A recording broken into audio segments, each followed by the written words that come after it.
Fala rapaz e tudo certinho, sejam bem-vindos a mais um episódio do podcast Mestre Pedroca. Eu sou o Mestre Pedroca e hoje eu tô aqui sozinho para poder falar sobre Mares de Sal e Sangue. Então, esse é um podcast que eu já queria fazer há algum tempo, eu tô gravando ele em live, então por vezes eu vou estar falando com o pessoal que tá no chat, vou estar respondendo algumas perguntas, mas a ideia é de falar sobre esse momento de Mares de Sal e Sangue é porque eu tô preparando a próxima temporada, a terceira temporada. Então, antes de a gente começar a falar sobre essa próxima temporada, ou melhor, qual foi o processo de Skyfall, é importante a gente falar um pouco sobre como que ele começou, um pouco da história dele de fato, né, para poder chegar nesse ponto, porque a partir disso a gente pode conversar sobre como vai ser um pouco da terceira temporada. Então, por enquanto, eu vou avisando quando tem spoiler, né? A primeira coisa então vai ser spoilers da primeira temporada. Então aqui, se você não assistiu Mares, estarei dando spoilers da primeira temporada. Então, um pouco de história, né? Mares de Sal e Sangue foi, na verdade, a primeira campanha que eu mestrei em stream, né? O Azekos me convidou, eu basicamente me convidei. Eu gravei um Mestres do Dungeon, ele, o Roxo, o Azekos e o Roxo, e aí eu falei sobre Dark Sun, e aí rolou meio que um convite pra poder mestrar Dark Sun no canal do Azekos. E, cara, eu automaticamente pirei, assim, né, pra poder mestrar, porque Dark Sun foi um dos cenários que eu tive um contato com o lore mais intenso que eu tive em todos os outros. Eu na verdade, sei mais do lore de Dark Sun do que de Forgotten Realms, por exemplo. E o que aconteceu dali pra frente foi algo bem direto, assim. Eu sabia desde o começo, eu tinha certeza desde o começo, assim, que eu queria fazer um jogo com uma proposta, assim, ele ia ter uma proposta específica. Isso eu já sabia desde o começo, né? Ele seria um jogo que eu jogaria ele como mestre desde o começo, pensando especificamente em qual proposta que eu tenho em mente, e todas as situações dramáticas levariam para essa proposta. E a primeira temporada teve como principal proposta a ideia de revolução, né? Mares de Sal e Sangue, desde do começo, a proposta dela foi sobre o que é fazer uma revolução. E aí, eu gosto muito de pensar que mestrar RPG é proporcionar a criação de uma história. Então você não está criando a história sozinho, você está proporcionando oportunidades para que os jogadores criem. E eu gosto muito de trabalhar com uma parada chamada pré-texto. Isso é uma noção bem forte de teatro, na verdade, em que antes da peça existir de fato, existe um pré-texto, existe algum material de base que ele é utilizado como principal instrumento de inspiração para todos aqueles envolvidos. No caso de Mares de Sal e Sangue, o meu pretexto, isso não foi para os jogadores, mas foi o meu pretexto, foram os poemas de um dramaturgo chamado Bertolt Brecht. Bertolt Brecht ele é um dramaturgo alemão que falava sobre o teatro de operários na Alemanha. E ele traz, na verdade, ele sempre trouxe a ideia de que existem alguns mecanismos narrativos que são importantes que os atores possam vivenciar para que de fato eles tragam alguma mudança grande para a peça. Então ele trabalha muito com a noção de ação, de que os atores são responsáveis pela ação da peça. E a ação da peça é também o texto. Então, como que a gente traduz isso para o RPG? Basicamente, eu queria que a todo momento as escolhas que eles fizessem perante o texto, né, perante a história que é contada, tivesse uma influência muito, muito concreta no que aconteceria em seguida. Então, desde o princípio eu estabeleci um tema. Tanto que no primeiro episódio da série eu arranquei um braço e uma perna de dois personagens diferentes por causa de um crítico. Na verdade foi uma questão de mesa, foi aleatório mesmo, eu não fiz isso propositalmente, assim. Mas em momento algum eu segurei dano ou qualquer coisa parecida justamente para poder mostrar que isso iria acontecer e de fato garantir que eles não recuperassem na primeira temporada eles não recuperassem o braço. Isso impulsionou claramente a narrativa para um lado que fala Dark Sun é um cenário cruel. Então eu estabeleci para os jogadores que Dark Sun é um cenário cruel e que Athas é um local de crueldade e que a ação deles deveria levar isso em consideração. Porque no momento que eu fiz isso, os jogadores começaram a pensar de que talvez eles não pudessem ser tão cruéis. E isso proporcionou um tipo de narrativa específica que eles criaram a partir de provocações que eu fiz. É bem diferente de eu chegar para os jogadores e falarem, cara, não sejam cruéis, porque Athas não é sobre isso. Não, eles vivenciaram uma situação e optaram por fazer isso. Outra situação que poderia ser completamente viável seria eles fazerem um movimento contrário. eles olharem e falarem assim, não, a gente quer ser cruel justamente porque o mundo é cruel. Então, assim, isso seria possível também, porque toda a revolução em algum nível precisa de um pouco de ação, né? E dá pra pensar também que no teaser que eu fiz, eu poderia ter levado pra esse lado, né? Quando eu coloco nem só de palavras vive o poeta, é porque eu queria que eles passassem menos tempo discutindo e mais tempo agindo. Então, as palavras que a gente tem, elas têm muito impacto. E no momento que eu falo isso pros jogadores e pro público, e aí é um próximo ponto, quando eu falo isso pro público e pros jogadores, eu tô tentando comunicar sobre o que é esse jogo. Então, a primeira temporada ela ocorre no canal do Azex, uma distância considerável entre vários episódios, né? Eu já sabia que seriam somente 10 episódios. E a princípio eu não faria uma segunda temporada. Eu tinha pensado, né? A primeira coisa que eu pensei foi que ela seria uma série fechada em 10 episódios. E se o Azex quisesse continuar, a gente continuaria. Mas foi um sucesso, né? A gente bateu 1000 viewers numa época em que a gente não fazia tanta view assim. Então isso foi maneiro pra caralho. E muito tem a ver com o grau de interação que Maris propunha também com o chat. E esse é um outro ponto. Quando eu pensei e propus Maris, desde o começo eu sabia que eu queria que ele fosse um show. Eu sabia que eu queria que ele fosse forte pro público, tanto quanto ele seria pros jogadores. Então, quando eu fiz a proposta do bot, e quem executou maravilhosamente o bot foi o Iba, né? Foi o Ícaro do Vertente Geek. Eu agradeço muito ele por causa disso. É que ele, junto comigo, mas ele criou um mecanismo de interação do chat com o jogo. Então, assim, quando a gente estabelece bem claramente, né? Quando a gente estabelece com bastante clareza que o público ele tem uma função para aquela narrativa, ele passa a se responsabilizar por aquilo que está acontecendo e ele se envolve mais. Isso é uma mecânica de teatro. Eu acho que isso é uma coisa que eu aprendi bastante com o teatro, que é pensar qual é a função do público naquele espetáculo. E Maris de Sal e Sangue, ele é espetacular, ele é dramático, né? Dramático no sentido de ele ter uma história, mas também eu permiti a dramaticidade dos atores, né? Isso na primeira temporada não foi tão forte quanto foi na segunda, mas em momento algum eu cerceava a narrativa dos jogadores, a não ser quando eu fazia isso para poder provocar um outro tipo de narrativa pensando no público. Então, mestrar Maris de Sal e Sangue para mim é essencialmente diferente do que eu mestrar Maris, por exemplo, em casa. Eu não mestraria Maris de Sal e Sangue em casa do mesmo jeito que eu tô mestrando em stream. E aqui que entra a questão dos plots de muitos anos. Quando eu tava jogando a primeira temporada, então spoilers da primeira temporada e também da segunda, então a partir daqui tem spoilers da segunda temporada, mas se você não se importa com isso, tudo bem, a gente vai falar um pouco sobre o processo. Mais ou menos no segundo ou terceiro episódio de Maris, eu decidi pra mim mesmo, porque quando o Roxo falou que ele ia jogar com Aarakocra e depois a Kika também falou que ia jogar com Aarakocra, eu pensei, porra, cara, eu não queria botar Aarakocra no cenário, não gosto de raça que voa, mas eu permiti. Na história também fica um pouco, não fica claro se eles foram exterminados ou não. Vou modificar esse mundo. Então, quando os dois falaram que eles queriam ser Aarakocras, eu pensei, tá, eles não vão ser.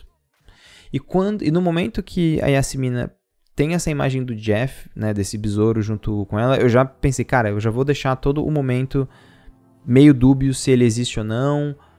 Não sei muito bem como é que isso vai continuar. E depois ela pede pra sair, né, a Kika, assim, infelizmente precisa deixar o grupo e o Turgon entra. E nesse momento, eu introduzo um outro personagem importante que é o Dregoff. E ali, eu crio duas estruturas importantes para a segunda temporada, que é a primeira delas. Eu vou fazer um plot longo que não vai se concretizar na segunda temporada, mas ele vai ser apresentado na segunda temporada, que é a origem do personagem do Roxo. Concomitante a isso, teve um outro plot que eu estabeleci muito forte, que foi o do Dregoff e a relação com o Turgon. Quando o Ishiro criou o personagem, eu sabia que eu queria que ele, na verdade, fosse próximo de um personagem icônico do cenário. E eu introduzi 2 personagens icônicos pra ele, né? Ricard e o Dregoff, porque eu queria que isso fosse um instrumento narrativo para poder apresentar o lore pros jogadores. Porque diferente de outros cenários em que os jogadores conheceriam o lore, nenhum jogador da mesa conhecia o lore de Dark Sun, então eu precisava apresentar o lore do cenário para eles. E eu tô fazendo isso sempre mediante NPCs fundamentais. Dregoff, ele apresenta a imagem do verdadeiro rei feiticeiro, assim, né? Acho que isso aparece bem forte, assim. Então, além disso, eu apresento, por exemplo, os efeitos do cinza, eu apresentei pelo bot, pelo Real Babaf. Então, eu vou sempre colocando elementos narrativos que vão dialogar com os jogadores para poder impulsionar a narrativa deles para dentro do cenário. E isso ficou bem claro na segunda temporada. Quando eu tô me encaminhando pro final da primeira temporada, eu tomo uma decisão de design de aventura interessante, que é, vou fazer o Barão trair eles. Mais ou menos na metade final da primeira temporada, eu estabeleci que o Barão do Mar de Sal, ele trairia os jogadores. E eu queria deixar isso mais claro, eu queria deixar isso cada vez mais claro na medida em que eu fui aproximando ele do personagem da Joanna, que é o personagem da Jo. Porque se eu fizesse a Samira trair o grupo, que era uma possibilidade que eu tava pensando, eles não tinham muita relação com ela. Era uma personagem que não dialogava com a narrativa, né? Eu encontrei função pra ela depois. Eu demorei até pra encontrar função pra ela. Mas eu também tomei o meu tempo pra que isso acontecesse. E ali, quando eu decidi que o Barão iria trair eles, eu falei, cara, eu preciso aos poucos estabelecer quem é esse personagem. E eu estabeleci, ele tem uma relação com o passado da Ásia, que não foi explorado ainda. Mas é bom que ele não foi explorado. Eu propositalmente não explorei, porque como eu sabia que ele ia trair o grupo, eu deixei ele como uma possibilidade ali pra apresentar aos poucos, né?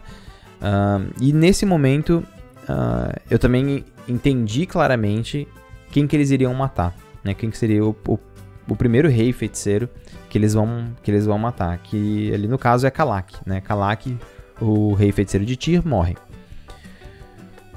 Eles matam Kalak num plano de sonhos, e aí ali também eu estabeleço uma coisa muito importante pro jogo, que é a função do sonho. Quando na primeira temporada eu uso repetidamente a imagem do sonho, faço a Asia vivenciar uma cena no cinza e ela opta por ficar grávida e tem tudo isso aparece e não sei o que. E eles vivenciam uma cidade que na verdade ela não existe, entram em contato com personagens que também não são reais. E todas essas coisas elas acabam introduzindo na campanha uma coisa muito importante que eu sabia que eu queria usar na segunda temporada, que é a importância de delírios e sonhos. Na segunda temporada, mais pro final dela, quando eles estão vivenciando a cidade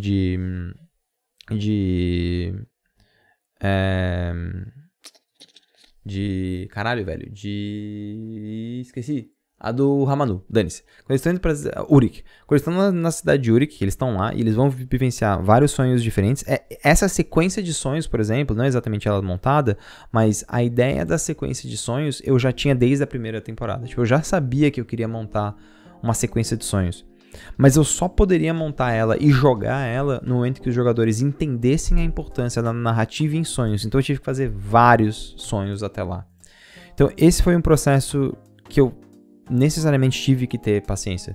Agora, por exemplo, se eu falo que um sonho começa, o jogador fica atento, ele presta atenção, ele anota coisas, ele se envolve com a narrativa do sonho e não é só o mestre tá querendo dar uma dica. Não, nesse momento eu tô falando pra ele, existe algo no cenário que possibilita que isso aconteça e eles ainda não sabem o que é. E aqui eu acho que entra numa parada importante que é estudar o cenário. Quando eu tava estudando Dark Sun, eu peguei detalhes desse cenário e explorei eles, explodi eles, né? Então, quando eu coloco, por exemplo, a função do cinza, eu poderia estar focando no The Black, né? Tem The Grey, The Black, The Will and The Way, tem vários termos importantes do tipo Dark Sun que eu não necessariamente estou tocando, eu foquei no cinza. Mas a ideia de trabalhar com sonhos, ela possibilita muito claramente a específica existência de que existe um plano e que isso se torna importante. E aí eu entro na segunda temporada, tá? A segunda temporada de Mares de Sal e Sangue, ela começa com a introdução de um personagem novo. Então, eu finalizei a primeira temporada deixando claramente pra eles a ideia de que existe o dragão de Tyr. Isso a gente vai usar depois. Que eu, propositalmente, uso o mesmo termo, dragão de Tyr, dragão de Eb e Boris são a mesma pessoa, né? Isso é proposital, não é? Depois a gente vai falar um pouco sobre isso, mas é proposital. E eu apresento esse personagem, mas eu falo, isso não é importante para o episódio 0 ainda. Vamos estabelecer backgrounds. E eu crio o personagem da Naira com uma relação muito forte com o background dos outros personagens. Mas mais do que backgrounds, eu crio relação dela com o futuro dos personagens. Então, uma coisa que é bem importante quando você vai introduzir um jogador novo, ou você vai introduzir um personagem novo pro grupo, assim, tem uma coisa de que qual é a função dele nesse grupo que já está bem estabelecido. No caso, quando a Bel entrou, a primeira coisa foi que eu sabia que todos os jogadores iriam receber ela bem, sabia que por causa disso os personagens também receberiam ela bem, mas eu fiquei pensando qual seria a função dela em um grupo que já está muito bem estabelecido. E aí me surgiu a questão do... não exatamente a definição, mas a ideia de que eles estavam atrás dos artefatos dos anões, né? A espada de Ricardo, o manto, a coroa, enfim, todos esses, o próprio livro, né? Que seriam artefatos importantes e que eles deram valor para isso, né? Eu resolvi fazer uma sessão 0 em que o que ela fazia? Ela pegava o lore da primeira temporada e ela criava novas perguntas e novas respostas. Muitas das coisas que aconteceram na sessão 0 eu não tinha planejado, eu improvisei na hora. E são coisas que, após improvisar, que eu resolvi acoplar na campanha. O que leva a uma coisa importante de Mares de Sal e Sangue. Eu esqueço de muitas coisas da campanha. Muitas coisas. Tem muito detalhe da campanha que eu esqueço e que eu sou obrigado a voltar e assistir e anotar. Então essa é uma coisa que não tem problema. Assim, quero até desmistificar. Eu não tenho gigantescos blocos de anotações sobre detalhes de todas as temporadas. Eu não tenho isso. Mas eu tenho as anotações do que eu quero pra campanha. Então, por exemplo, assim, ó, se você falar assim, mas no episódio 0 da segunda temporada isso aconteceu e não sei o que, eu falei, cara, isso eu não lembro, mas eu sei muito bem o que eu quero com esse outro detalhe. Então, isso é uma coisa bem importante, né? Tem uma coisa de recuperar aos poucos as informações com os jogadores. Isso é uma coisa importante, eu faço com bastante frequência e faço questão de fazer em Mares, porque senão eu esqueço. O que me leva rapidamente ao episódio 0 da próxima temporada. O episódio 0 da terceira temporada vai ser exatamente isso. Vai ser uma organização da casa. Vai ser pegar com todos os jogadores, sentar e falar, vamos organizar o que vocês sabem, o que o chat lembra e o que eu lembro, e vamos criar um documento específico com as informações muito bem claras, né? Muito bem específicas. Porque agora, e na segunda temporada eu usei isso muito, muito claramente, e por isso a função do sonho é as informações que vocês têm, mesmo que eu solte despercebidas, são importantes. Então, quando eu usei tipo o Carl Jung, assim, né, como referência, porque eu queria falar do mundo dos sonhos, e eu falei pra elas, falei, cara, isso pra vocês vai ser importante, isso vai ser muito importante, isso é uma coisa que vocês vão precisar usar, prestem atenção, isso vai ser uma coisa que a gente vai usar depois, não sei o que, e aí eu trago várias informações e vou colocando e várias informações, e isso vai acumulando e aos poucos eles entendem, beleza, toda vez que o Pedroca bota um sonho é alguma informação relevante pro plot. Isso fica mais fácil de fazer recap depois, né? Isso é uma ferramenta, isso é uma coisa importante pra narrativa, principalmente porque a gente joga com alguma distância de um episódio a outro ou de uma temporada para outra. Então, justamente por isso, eu gosto de pensar, né, gosto de deixar claro, assim, que essa é uma coisa que ela é necessária para o bom funcionamento dessa mesa. Mas, falando especificamente da estrutura de como que as coisas se estabelecem, né, porque isso é uma coisa importante para a segunda temporada, a estrutura de como as coisas elas se estabelecem.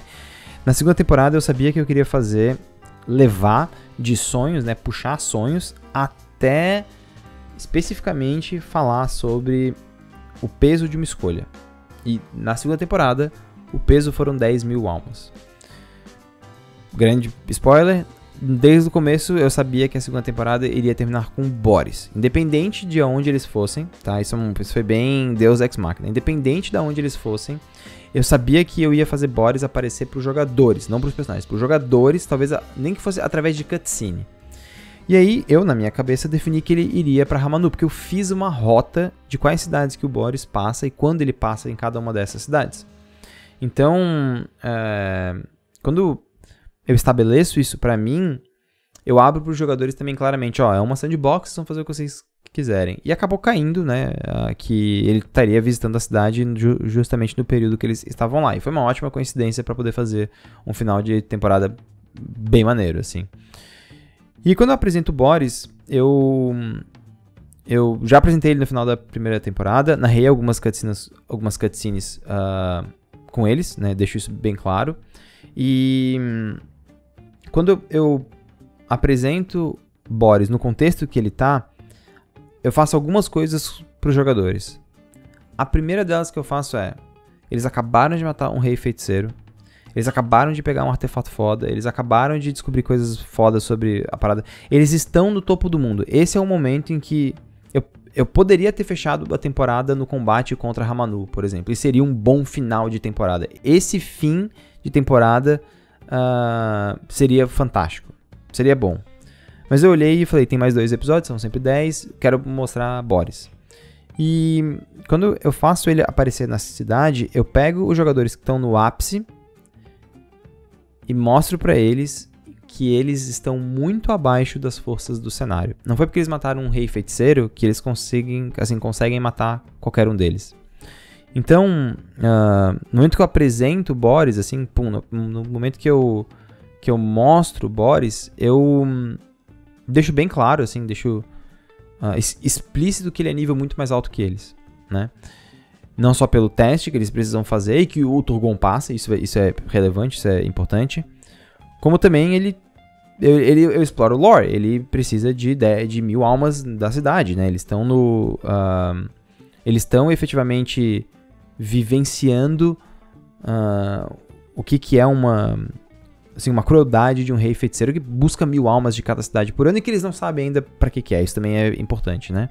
Boris tem um encontro com eles, Boris ouviu falar quem eles são, porque ele foi pra Tyr, então ele sabe o que tá acontecendo em Tyr, sabe o que aconteceu e botou o barão lá, né? Ele provavelmente foi o cara que tomou a cidade, e aí depois o barão foi lá e assumiu como rei feiticeiro. Porque eles também tem isso, né? Eles derrotaram Kalak e não botaram ninguém no lugar. Tipo, isso é um problemão, na verdade, pra estrutura deles, né? Efetivamente, quando eu mostro o Boris, eles fazem o teste, eles falham, Boris chega pra eles e começa a desafiar um pouco eles, no sentido de provocá-los. E nesse momento é importante entender o que eu fiz com os jogadores. Era o último episódio de uma temporada, de uma live que já estava bem longa. Eu acho que naquele momento de live a gente tinha 4 horas. Os jogadores estavam cansados, eu estava cansado, mas estava todo mundo muito, muito pilhado. Eles tinham acabado de passar por uma catarse muito grande e eles estavam muito emotivos. No momento que Boris aparece, eu, como narrador, como provocador talvez, coloco uma situação em que eles precisam tomar uma decisão, que é: vocês estão na cidade quando Boris vai pedir as 1000 almas. Vocês vão deixar ele tomar as 1000 almas? Porque essa é uma outra coisa bem importante de Dark Sun. Você não consegue salvar o mundo. O mundo é grande demais para tu conseguir salvar ele. Qual que é o teu verdadeiro objetivo? E isso dialoga diretamente com as visões que eles têm de Rajat. Ao apresentar Rajat, é tipo... claramente ele mostra essa situação, né? E aí a gente retorna para a cena em que os jogadores estão na frente de Boris. E Boris pede, né? Pede as suas 1000 almas. E aí ele, né, dizem que não. E aí ele fala, cara, então vamos pegar o preço disso. Eu quero que vocês escolham 10. Né? Então tem essa ideia de escolher a ideia de que eles vão ter que tomar uma decisão e a escolha deles vai impactar alguma coisa. No final eles optaram por 10.000 desconhecidos. Para Boris, não fazia diferença. Boris poderia pegar 1000 de cada cidade, poderia pegar 10.000 de outras, enfim, tipo, tanto faz. Quando ele fala para eles escolherem, e eles falam que são 10.000 desconhecidos, ele faz uma outra coisa bem importante, que é, enquanto dragão, ele poderia ter matado todos ali. Mas no momento que ele faz isso, ele tem que pensar qual que é, assim, o que acontece no mundo se os libertadores são mortos naquele momento. E o que seria melhor? Eles morrerem ou o mundo se voltar contra eles? Então ali, Boris age, na verdade, como apenas o mestre pode agir, que é, ele entende como que o mundo funciona. Então eu como mestre, eu entendo como que o mundo funciona, porque eu decido como que o mundo funciona. E nesse momento eu posso operar como o dragão. Então eu posso tomar uma decisão mais bem informada do que os jogadores poderiam tomar. E essa decisão, ela é completamente unilateral e ela não é equilibrada. Em momento algum, os jogadores poderiam ter tomado uma decisão que seria boa para eles. Em momento algum, eles poderiam ter saído bem daquela situação. Porque o Boris, no caso eu, sabia que eles nunca poderiam ter feito isso. No momento que ele toma essa decisão, ele impulsiona duas coisas importantes. Dentro da ficção, ele coloca o mundo inteiro contra aquele grupo. Então essa é a primeira coisa, porque ele vai chegar na cidade e falar assim, estou aqui por causa dessas pessoas. E a segunda coisa é que ele chega, né, eu, mestre, chego para os jogadores e falo, vocês criaram um problema. Esse problema é a terceira temporada. Isso dialoga muito bem com a função da plateia, do público. O público está vivenciando a narrativa de Maris por duas perspectivas diferentes. O público acompanha os personagens e os jogadores. Isso também é uma coisa importante. Eles torcem pelos jogadores e torcem pelos personagens. Então eles querem ver o Roxo dar um crítico e eles querem ver o Zéfiro se dar bem. Mas eles também acompanham a história do mundo. E aí a coisa divide um pouco. Ninguém quer ver uma história em que tá tudo bem com o mundo. O público quer ver conflito. Por isso que em algum momento o público prefere que o conflito aconteça. E é nesse momento que o público fica do lado do Boris. Mesmo não concordando com as ações dele, mesmo não falando tipo assim, cara, Boris é um cara foda, eu amo ele. Se não fosse por ele, ali poderia ter ido pra uma temporada, pro final de temporada meio morno. Mas não. Ele impulsiona a narrativa pra uma terceira temporada e por isso cria hype em cima do vilão. Isso vai entrar bastante no podcast que a gente for falar sobre Skyfall, eu vou falar sobre o último episódio, e por que tem um vilão tão anticlimático. Mas a ideia do final de temporada de Mares de Sal e Sangue foi comprovar que o melhor vilão que eu poderia ter colocado em Mares de Sal e Sangue era, na verdade, os próprios jogadores, os personagens, os libertadores. No fim, eles custaram 10 mil almas de Atas. Que não importa, tipo, se Boris ia pegar 10 mil almas ou não. O que importa é que os jogadores tomaram essa decisão. Aqui, eu tô falando claramente pro público o seguinte. O importante da história não são os personagens, são as ações que eles tomam. E no momento que eu falo isso pro público com as ações deles, os jogadores entendem isso. E é nesse momento que Maris vira, se transforma e vira numa outra campanha. Porque agora, a terceira temporada ainda é sobre matar os reis feiticeiros, mas é fazer isso enquanto você está sendo transformado no vilão do cenário. Então, uma das coisas que eu gosto assim, de Maris é porque eu tenho um conceito, e somente um, em que eu mergulho nele. Ele não é uma campanha sobre muitas coisas diferentes. Ele é uma campanha sobre revolta, sobre revolução e o preço disso. Quando eu falo que nem só de palavra vivem os poetas, é porque eles precisam fazer coisas. Então essa é a ideia, né? Vou abrir os últimos minutinhos para quem quiser tirar dúvida sobre Maris. Eu vou responder algumas coisas, mas acho que tem uma coisa que é legal demais, que eu não vou responder muitas coisas, né, obviamente, de plot, mas quem quiser tirar dúvidas, enfim, tá no chat aí, eu posso responder o que vocês tiverem de pergunta. Mas para poder fechar, assim, a ideia de tu montar uma campanha de muitos anos, na minha concepção, é você pensar numa proposta simples e mergulhar nela. A campanha é sobre o quê? Ela é sobre ser heróico. Então, ser heróico influencia nisso. Então, esses são os pontos que eu vou mergulhar. Tá? Essa é a principal parada. Então, quem quiser, tipo, fazer uma pergunta, agora é essa vibe. Dentro de Dark Sun, sempre pensei que Boris precisa de almas pra lutar contra algo maior do mundo. Tu compartilha dessa ideia? Isso tem um pouco a ver com o plot que eu tenho pensado pra Boris e a relação que Boris tem com Ian e também com Rajat. Acho que isso é uma coisa que vai ser importante de, tipo, trabalhar. Mas uma coisa que eu gosto é pensar que todo o vilão, ele tem em algum momento... enfim, algum momento ele foi um cara que pensou na coisa certa, né? Mesmo que na cabeça bizarra dele, ele tá pensando que aquilo é a coisa certa. Pedroca, qual o microfone que eu uso? Off-topic, eu tô usando um Rode, não lembro o coisa. Rode NT alguma coisa. Falar sobre aquele spin-off. Spin-off eu falo depois, posso falar sobre, mas eu fiz um spin-off de Mares na época com os padrinhos do Vertente Geek, sobre os apoiadores. Usei os personagens dele e a ideia era mostrar a rota do desespero. Era sair do ponto A pro ponto B e isso ia ter vários problemas até lá. E eles vão aparecer também na próxima temporada. Qual que era a real função da pena? Não tinha, na verdade, cara. Na verdade, não tinha. Ela não ia funcionar. Essa é a vibe. Tem algum plot da primeira temporada que não foi revelado? Tem, cara, tem. Tem quem era aquele pássaro, aqueles aracócaras brancos, isso não foi trabalhado. Toda a questão do rei feiticeiro de Tyr, o que aconteceu em Tyr também não foi revelado. A questão da Jo também não foi revelada. Dregoff, ele é com certeza um dos maiores plots e por enquanto não tá com nada revelado ainda. Então essa é a ideia. Quando você viu com essa ideia de deixar os personagens como vilões, você achou em algum momento que seria desanimador para os jogadores? Sim, pensei. Acho que os jogadores poderiam pensar que isso seria ruim. Mas eu queria deixar bem claro para eles que não existem vencedores de uma guerra. Essa é uma coisa bem importante.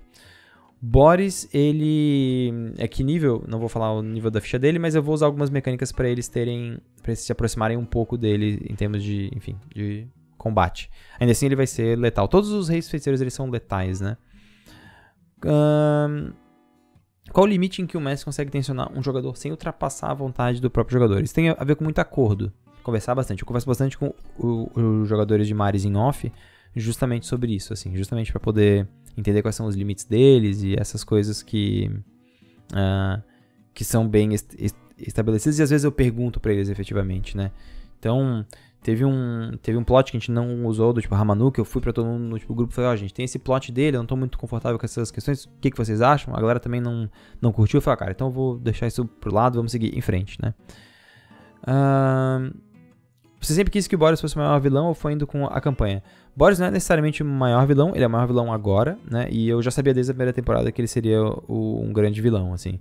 Ou como uma sombra que não seria derrotada, porque a primeira temporada foi pensada só até Kalak, mas eu sabia que ele seria uma sombra forte. Se eu tenho outros plots pro Roxo, por enquanto não, por enquanto são esses. Eu tenho outras coisas pensadas, óbvio, ele não sabe tudo sobre Eladrin, mas ainda é no mesmo plot, né?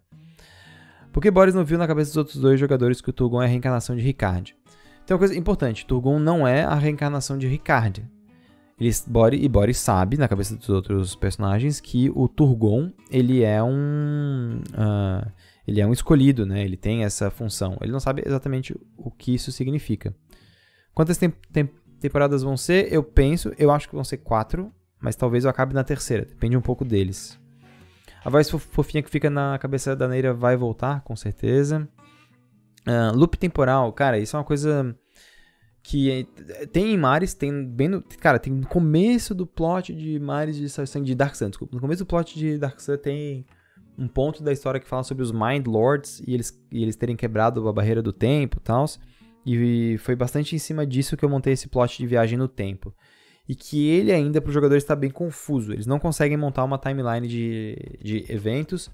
Acho que talvez o Henrique, que está aí no chat, é um cara que talvez tenha chegado mais próximo, assim. E, enfim, isso acontece... tem que organizar bem. Eu tenho bem claro a timeline, mas eu preciso que eles vejam isso, né?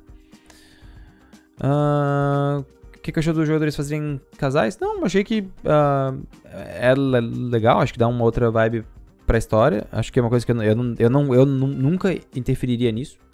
É deles, né?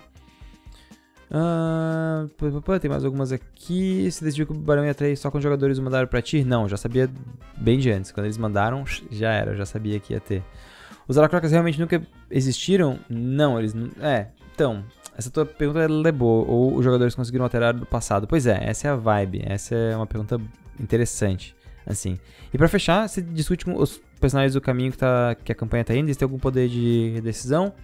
Eu converso bastante com eles, mas eu não falo sobre o rumo da campanha. Eu explico a proposta da temporada. Desde o começo eu deixo bem claro. E aí com isso a gente consegue dialogar para poder levar a parada. Essa última pergunta é boa, eu vou responder essa última. O Fafnir perguntou como que a terceira temporada se relaciona com Hemingway. Então, Hemingway, ele é um escritor que ele foi um correspondente de guerra, né? Ele foi um correspondente em várias guerras, assim, e que ele falava sobre as atrocidades da guerra.